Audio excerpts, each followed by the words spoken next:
Comment une ville, confrontée à une crise invisible empoisonnant son eau et à un soleil implacable volant ses réserves vitales, a-t-elle trouvé son salut dans une idée si simple, si audacieuse et, à première vue, si absurde?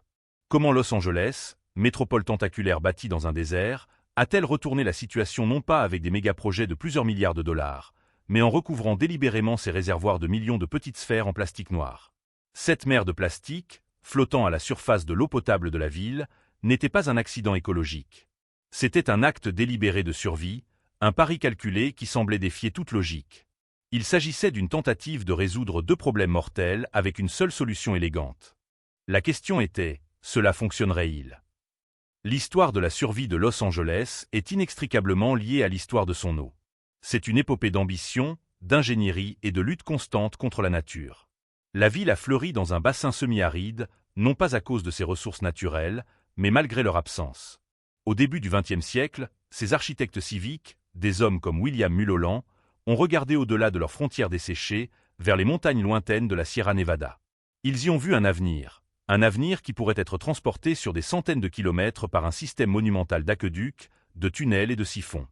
L'aqueduc de Los Angeles, achevé en 1913, était une merveille d'ingénierie, un fleuve artificiel qui a permis à un petit village de devenir une mégalopole mondiale.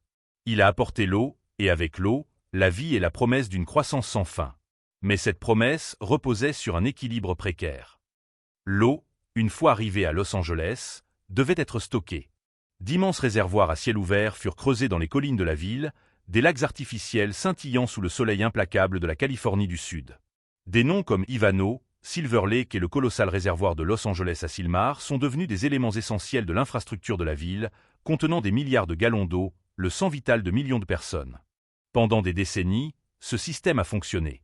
L'eau coulait des montagnes, remplissait les réservoirs, était traitée et distribuée aux foyers et aux entreprises. Mais un ennemi silencieux était à l'œuvre, un ennemi né de la rencontre même des deux éléments qui définissaient le sud de la Californie, l'eau et le soleil. Le problème était de nature chimique, subtil mais mortel. L'eau qui arrivait des sources de la Sierra Nevada et du fleuve Colorado contenait naturellement de faibles niveaux d'un ion appelé bromure. C'est un composant inoffensif et omniprésent dans la nature. Pour garantir que l'eau reste potable et exempte de bactéries dangereuses tout au long de son parcours dans le vaste réseau de distribution de la ville, les services des eaux ajoutent un désinfectant, généralement du chlore. C'est une pratique standard et essentielle dans le monde entier. Cependant, dans les réservoirs à ciel ouvert de Los Angeles, une réaction chimique involontaire et dangereuse se produisait. Sous le bombardement incessant des rayons ultraviolets du soleil, le chlore et le bromure présents dans l'eau subissaient une transformation photochimique. Ils se combinaient pour former un nouveau composé, le bromate. Et le bromate est tout sauf inoffensif. Reconnu par l'Agence de protection de l'environnement des États-Unis et l'Organisation mondiale de la santé comme un cancérogène humain probable, le bromate représentait une menace directe et grave pour la santé publique. Soudain, le soleil, symbole de la vie idyllique en Californie, devenait un catalyseur de poison. Plus le soleil brillait, plus les niveaux de bromate dans les réserves d'eau de la ville augmentaient, se rapprochant dangereusement des limites légales fixées pour protéger les citoyens. Pendant des années, le Los Angeles Department of Water and Power, ou l'ADWA, a mené une bataille coûteuse et complexe pour gérer ce problème. Ils ont essayé d'ajuster les traitements chimiques en utilisant de la chloramine au lieu du chlore libre, ce qui ralentissait la formation de bromate mais ne l'éliminait pas. Ils ont dû surveiller constamment les niveaux, un exercice d'équilibriste précaire. La situation a atteint un point critique lorsque la réglementation fédérale est devenue plus stricte. La règle des sous-produits de désinfection de l'EPA a fixé la limite maximale de contaminants pour le bromate à seulement 10 microgrammes par litre, soit 10 parties par milliard. C'est une quantité incroyablement faible, l'équivalent d'environ 10 gouttes d'eau dans une piscine olympique. Los Angeles était sur le point de violer la loi fédérale, une situation qui aurait pu entraîner des amendes massives et une crise de confiance du public. Et ce n'était pas le seul problème que le soleil causait. L'évaporation était un voleur constant et insidieux.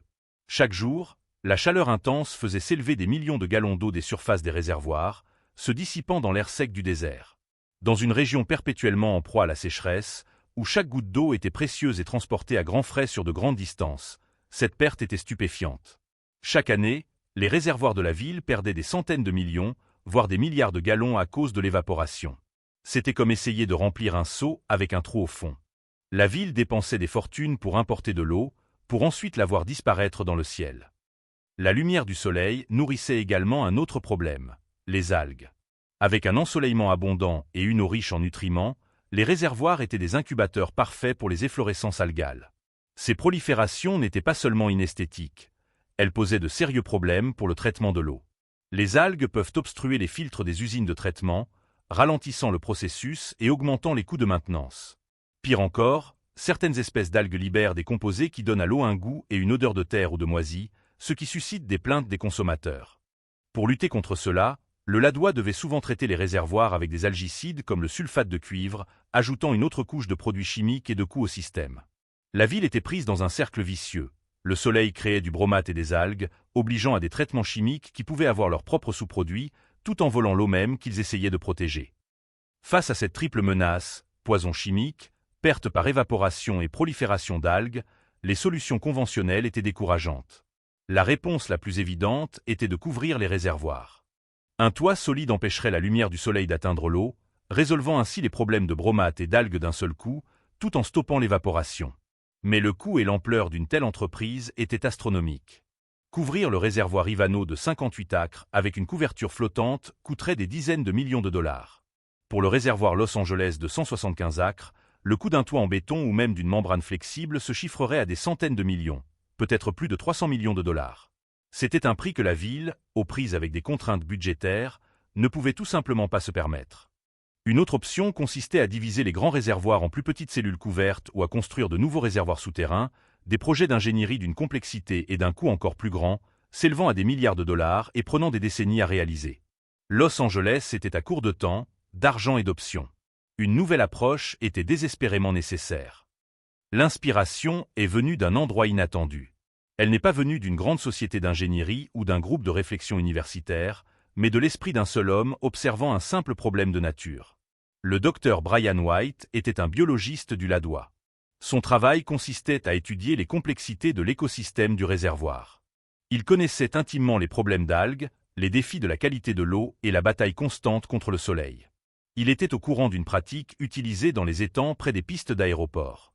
Pour empêcher les oiseaux aquatiques de s'y rassembler et de créer un danger pour les avions, les autorités y déployaient parfois des boules à oiseaux flottantes. Ces boules brisaient la surface de l'eau, la rendant peu attrayante pour les oiseaux qui cherchaient un endroit pour se poser. C'était une solution simple et à faible coût à un problème spécifique. Le docteur White a eu une intuition. Et si ce principe pouvait être adapté? Et si, au lieu de dissuader les oiseaux, l'objectif était de dissuader la lumière du soleil elle-même? Et s'il était possible de couvrir toute la surface d'un réservoir, non pas avec un couvercle solide et rigide, mais avec des millions de petits objets flottants? L'idée a commencé à prendre forme. Il ne s'agirait pas de simples boules. Elles devraient être spécialement conçues. Elles devraient être fabriquées dans un matériau qui ne contaminerait pas l'eau potable. Elles devraient être assez lourdes pour ne pas être emportées par les vents forts qui soufflent souvent sur les vastes étendues des réservoirs. Et surtout, elles devraient être complètement opaques pour bloquer les rayons ultraviolets. Le concept qui a émergé était la balle d'ombrage. Le design était d'une simplicité trompeuse. Chaque balle était une sphère de 4 pouces de diamètre, soit environ 10 cm. Elle était fabriquée en polyéthylène haute densité, ou PED, un plastique couramment utilisé pour les bouteilles de lait et les tuyaux d'eau, connu pour sa durabilité et sa stabilité chimique. Il est important de noter que le PED est certifié par la National Science Foundation pour le contact avec l'eau potable, ce qui signifie qu'il ne devrait pas libérer de produits chimiques nocifs. Pour bloquer la lumière du soleil, les balles ont été fabriquées avec un pigment appelé noir de carbone, leur donnant leur couleur noire distinctive et leur capacité à absorber les UV. C'était essentiel pour arrêter la formation de bromate. Pour résoudre le problème du vent, chaque balle a été conçue pour être partiellement remplie d'eau. Au cours du processus de fabrication, une petite quantité d'eau était injectée à l'intérieur, agissant comme un lest. Cela rendait la balle suffisamment lourde pour que son centre de gravité soit bas, l'empêchant de s'envoler, mais suffisamment légère pour flotter facilement. Lorsqu'elles étaient déployées, les balles s'assemblaient pour former une couverture continue mais flexible, montant et descendant avec le niveau de l'eau, s'adaptant à la forme du réservoir. L'idée était que cette couche de balles flottantes créerait une barrière protectrice, une sorte de bouclier liquide entre l'eau et le ciel. En théorie, la solution était élégante. Les balles d'ombrage s'attaqueraient aux 3 problèmes simultanément. En bloquant la lumière du soleil, elles arrêteraient la réaction photochimique qui crée le bromate cancérigène. Elles priveraient également les algues de la lumière dont elles ont besoin pour la photosynthèse, empêchant ainsi leur prolifération.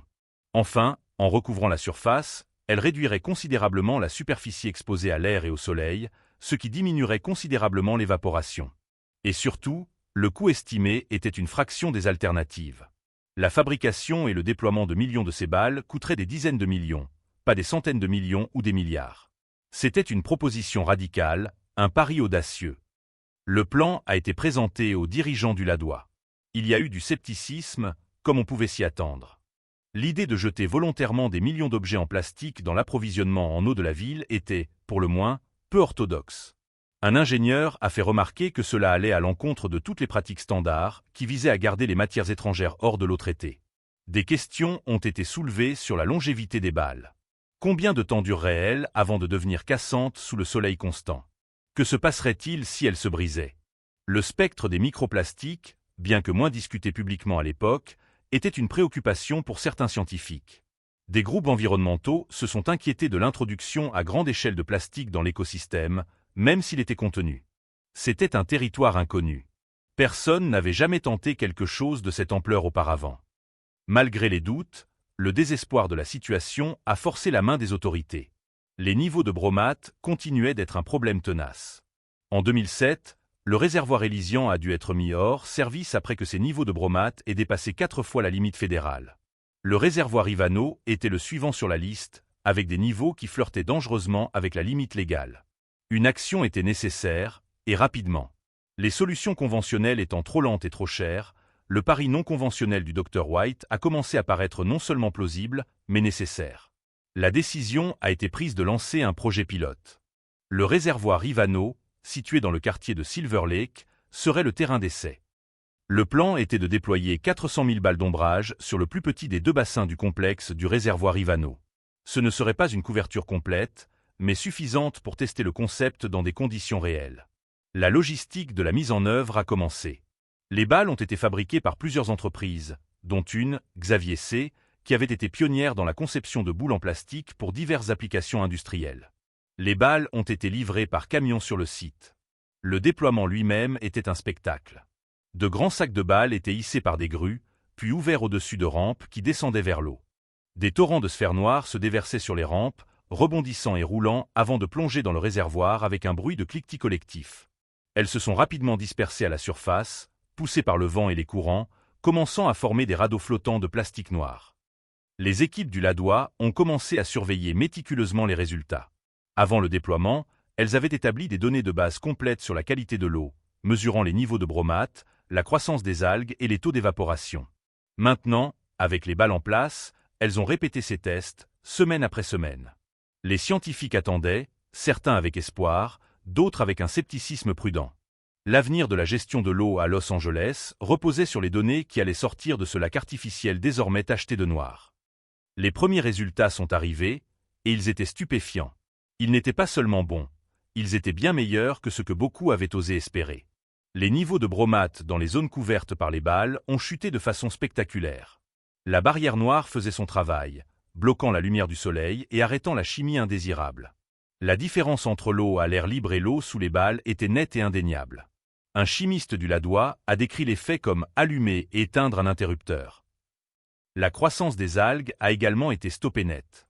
Privées de lumière, les populations d'algues se sont effondrées, rendant l'eau plus claire et éliminant le besoin de traitements algicides coûteux dans cette section du réservoir. Puis vint l'analyse de l'évaporation. Les estimations initiales prévoyaient une réduction significative, mais les chiffres réels étaient remarquables. En couvrant même une partie de la surface, le test Ivano a démontré que les balles pouvaient réduire l'évaporation jusqu'à 85 ou 90%.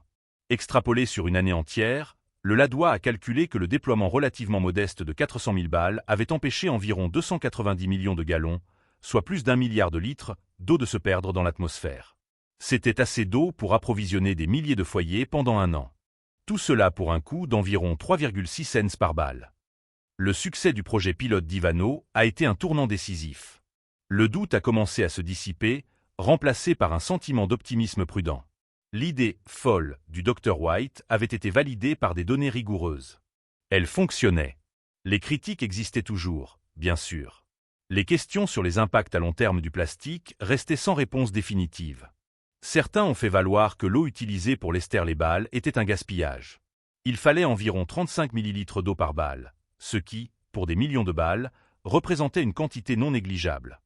Cependant, les partisans ont rapidement souligné que la quantité d'eau utilisée pour fabriquer et lester les balles était infime par rapport aux centaines de millions de gallons que les balles permettraient d'économiser chaque année grâce à la seule réduction de l'évaporation.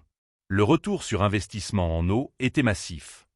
Fort de ce succès, le Ladois a décidé d'aller plus loin. Le problème du bromate n'était pas limité à Ivano. Le véritable prix, le défi le plus grand, était le réservoir de Los Angeles. Situé dans la vallée de San Fernando, ce réservoir est un mastodonte du système d'eau de la ville. D'une superficie de 175 acres et d'une capacité de plus de 3,3 milliards de gallons, il est un élément essentiel pour la régulation de la pression et la fourniture d'eau d'urgence à une grande partie de la ville. Mais sa vaste surface ensoleillée en faisait un réacteur principal pour la formation de bromate et une source massive de perte d'eau par évaporation. Si les balles d'ombrage pouvaient fonctionner ici, elles pourraient fonctionner n'importe où. La décision a été prise en 2014. Le Ladois allait de l'avant avec un plan pour couvrir entièrement le réservoir de Los Angeles. L'échelle de l'opération était stupéfiante. Il faudrait non pas 400 000 balles, mais 96 millions. C'était une commande industrielle. Le coût total du projet s'élèverait à 34,5 millions de dollars. Bien que ce soit une somme importante, elle était dérisoire par rapport aux 300 millions de dollars estimés pour une couverture de réservoir conventionnel. Le projet permettrait d'économiser plus d'un quart de milliard de dollars aux contribuables et pourrait être mis en œuvre beaucoup plus rapidement. Le processus de fabrication et de déploiement a été mis à l'échelle. Des entreprises locales ont été engagées pour produire le torrent de sphères nécessaire. Pendant des mois, des camions ont fait la navette, transportant des charges de balles d'ombrage vers le site du réservoir à Sylmar. Le processus de déploiement, perfectionné à Ivano, a été répété à une échelle monumentale. De grandes machines, ressemblant à des souffleurs de neige industriels, ont été positionnées sur les bords du réservoir, projetant des jets de balles noires sur l'eau. Lentement mais sûrement, la surface bleue scintillante du réservoir a commencé à disparaître sous une couverture noire et uniforme. Le processus a culminé en août 2015. Lors d'un événement médiatique organisé sur les rives du réservoir, des responsables de la ville et du Ladois se sont réunis pour assister au déploiement des 20 000 dernières balles. Alors que la dernière charge se déversait dans l'eau, complétant la couverture, un sentiment d'accomplissement et de soulagement était palpable. Les caméras ont capturé les images désormais emblématiques. Une mer Noire sans fin s'étendant jusqu'à l'horizon, une vision surréaliste, presque d'un autre monde, dans le paysage ensoleillé du sud de la Californie. Un fonctionnaire du Ladois, regardant la surface entièrement couverte, a simplement déclaré le travail terminé. C'était fait. Le pari avait payé. La transformation a été complète et le succès, indéniable. La cascade d'effets positifs que les scientifiques avaient prédite s'est produite, mais à une échelle encore plus impressionnante. Le premier et principal objectif, le contrôle du bromate, a été atteint de manière spectaculaire. Avec la lumière du soleil complètement bloquée, la formation de bromate dans le réservoir de Los Angeles a cessé. Le Ladois a pu se conformer confortablement et de manière constante aux réglementations strictes de l'EPA, garantissant la sécurité de l'approvisionnement en eau pour des millions de personnes. La menace immédiate pour la santé publique avait été neutralisée. L'impact sur la conservation de l'eau a été tout aussi profond. Le Ladois a estimé que la couverture de 96 millions de balles d'ombrage sur le réservoir de Los Angeles empêcherait environ 300 millions de gallons d'eau de s'évaporer chaque année. C'était de l'eau qui n'avait plus besoin d'être importée, traitée et pompée. Dans une Californie en proie à l'une des pires sécheresses de son histoire, cette économie était d'une valeur inestimable. C'était un gain tangible et quantifiable qui profitait directement à chaque payeur de facture d'eau de la ville. Les avantages écologiques se sont propagés dans tout le système. Comme prévu, les efflorescences algales dans le réservoir ont disparu. L'eau est devenue plus stable et plus facile à gérer. Cela a entraîné une réduction significative de la nécessité d'utiliser des produits chimiques comme le sulfate de cuivre et le chlore supplémentaire pour contrôler les algues et les bactéries qui s'y développent, ce qui a permis de réaliser des économies et de réduire la charge chimique globale dans l'eau potable. De plus, la couverture noire opaque a rendu le réservoir peu attrayant pour les oiseaux aquatiques, réduisant la contamination par les déjections d'oiseaux, un autre mal de tête constant pour les gestionnaires de la qualité de l'eau. Le système était plus propre, plus sûr et plus efficace. Le succès de Los Angeles n'est pas passé inaperçu. Les images de la mer de balles noires ont fait le tour du monde. Des ingénieurs hydrauliciens, des responsables municipaux et des écologistes d'autres régions arides du monde ont commencé à y prêter attention. Ce qui semblait être une solution bizarre et localisée était désormais considéré comme un modèle potentiel, une étude de cas en ingéniosité à faible coût et à fort impact. Des municipalités du sud-ouest américain, comme la ville de Las Vegas, ont commencé à explorer des solutions similaires pour leurs propres réservoirs exposés. Des demandes de renseignements sont venues d'aussi loin que l'Australie, Israël et l'Inde, des nations qui luttent toutes contre les défis jumeaux de la pénurie d'eau et de l'ensoleillement intense. L'expérience de Los Angeles a ouvert une nouvelle voie dans la boîte à outils mondiale de la gestion de l'eau. Le projet a fondamentalement changé la façon dont les ingénieurs et les planificateurs envisageaient la protection des réservoirs. Il a remis en question le paradigme selon lequel la seule solution à un grand problème d'infrastructure est une solution de construction encore plus grande et plus coûteuse. Les balles d'ombrage représentaient un changement de mentalité, s'éloignant de la force brute du béton et de l'acier pour s'orienter vers une solution plus élégante, inspirée par l'observation de la nature et appliquant des principes de physique simple. Un hydrologue a souligné que le projet était une leçon d'humilité, prouvant qu'il faut parfois penser petit pour résoudre un grand problème. Il a démontré la puissance de l'adaptation et de l'innovation face à des contraintes environnementales et financières apparemment insurmontables. Cependant, l'histoire des balles d'ombrage n'est pas sans ses questions persistantes et ses défis futurs. La principale préoccupation reste le cycle de vie du plastique lui-même. Les balles en PED sont conçues pour durer environ 10 ans. Le soleil californien finira par dégrader le plastique, le rendant cassant. Que se passe-t-il alors? Le LADOA a élaboré un plan pour retirer, collecter et recycler les balles à la fin de leur durée de vie utile.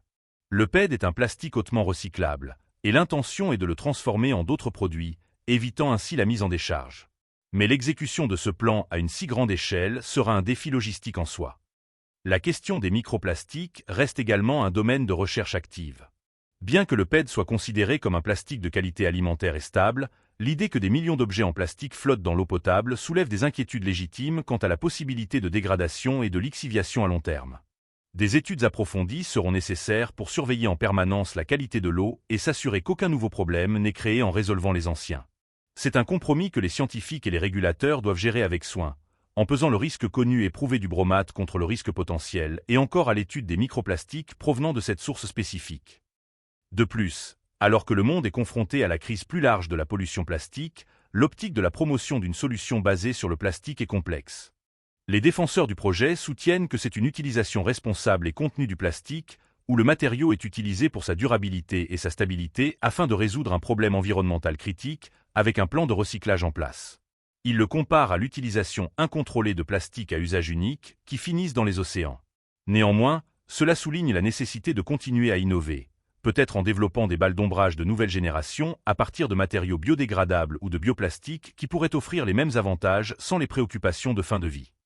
Malgré ces défis, l'héritage du projet de balles d'ombrage de Los Angeles est largement positif. Il reste un phare d'ingéniosité pragmatique. Il a protégé la santé de millions de personnes contre un cancérigène connu. Il a permis d'économiser des milliards de gallons d'eau précieuse au cœur d'une sécheresse historique. Il a permis aux contribuables d'économiser des centaines de millions de dollars en coûts d'infrastructure. Il a fourni un modèle que d'autres communautés dans le monde peuvent adapter à leurs propres besoins. L'histoire est un puissant rappel que face aux crises écologiques, les solutions les plus efficaces ne sont pas toujours les plus évidentes ou les plus conventionnelles. Parfois, elles exigent une volonté de regarder un problème sous un angle entièrement nouveau, de prendre un risque calculé et d'adopter une idée qui, à première vue, pourrait sembler tout à fait étrange.